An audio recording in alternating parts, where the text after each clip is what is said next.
अस्सलाम वालेकुम। Today is our topic constitution.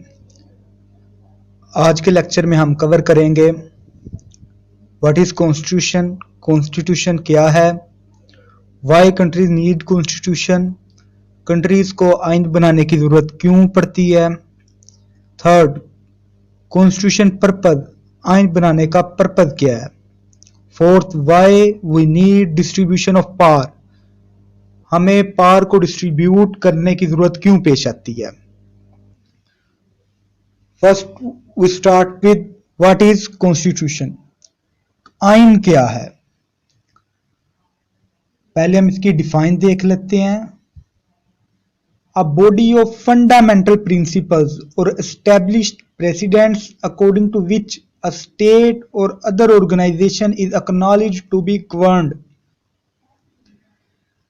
जो आइन है ये बॉडी है फंडामेंटल प्रिंसिपल्स की या एस्टेब्लिश प्रेसिडेंट्स की।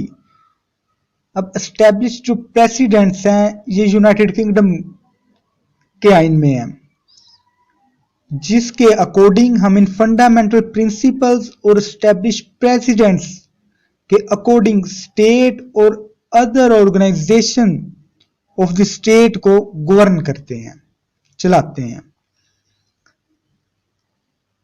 ये तो देख लिया कि हमने कि आइन क्या है। अब why countries need constitution, countries को कॉन्स्टिट्यूशन बनाने की जरूरत क्यों पड़ती है।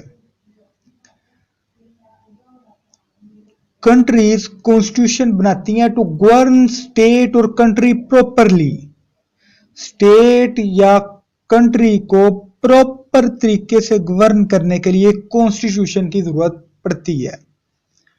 Second part, to define the political nature of the state और सिस्टम। जो कॉन्स्टिट्यूशन है ये डिफाइन कर देता है political nature of the state को। और third and most important, constitution function for distribution of power, constitution power को डिस्ट्रीब्यूट कर देता है। अब ये तो हमने देख लिया कंट्रीज आइन क्यों बनाती हैं। अब इसका पर्पस क्या है, कॉन्स्टिट्यूशन का पर्पस क्या बनाने का।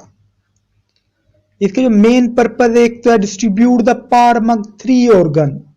अब ये थ्री ऑर्गन कौन से हैं स्टेट के, जुडिशरी, लेजिस्लेटिव एंड एग्जेक्टिव, इनके दरमियान ये पावर को डिस्ट्रीब्यूट कर देती है। To protect the people and the government rights, ये अवाम के और गवर्नमेंट के राइट्स को प्रोटेक्ट करता है, इसके पर्पज है।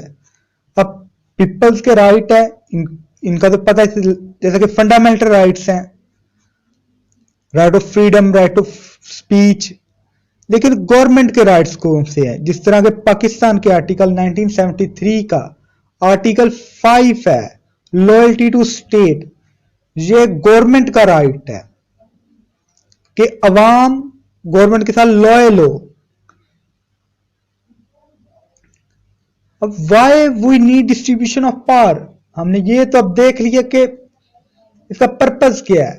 उसमें मैंने पढ़ा डिस्ट्रीब्यूशन ऑफ पावर को हमने दो जगह डिस्कस किया, पर डिस्ट्रीब्यूशन ऑफ पावर की जरूरत क्यों पड़ती है, पावर की तकसीम क्यों करनी है। एक, टू अवॉइड कॉन्फ्लिक्ट, अगर पावर अच्छे तरीके से डिस्ट्रीब्यूट नहीं होगी तो वहां कॉन्फ्लिक्ट अराइज होंगे, डिक्टेटरशिप आएगी, मुल्क अच्छे से नहीं चल सकता जहां पावर को अच्छे तरीके से डिस्ट्रीब्यूट ना किया गया हो।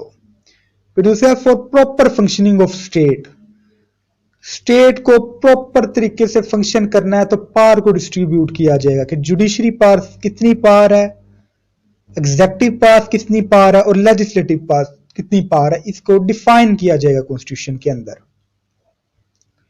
आज के हमने टॉपिक में कवर किया है कॉन्स्टिट्यूशन में व्हाट इज कॉन्स्टिट्यूशन, कॉन्स्टिट्यूशन क्या है, why countries need constitution, constitution का पर्पस क्या है, और why we need distribution of power.